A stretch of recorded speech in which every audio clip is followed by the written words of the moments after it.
Mind mapping tutorial. Visualize your study material for quick understanding.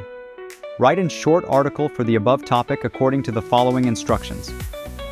Briefly introduce the importance of the above topic, discussing the best, good, and great methods and techniques, as well as providing the tips for the above mentioned topic.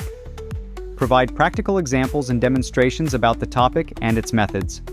Compare and contrast good methods with the best methods, highlighting their effectiveness in different contexts related to above mentioned topic. Share success stories or case studies. Methods have significantly improved, must be related to the topic. Offer general tips and strategies that are helpful, related to the topic.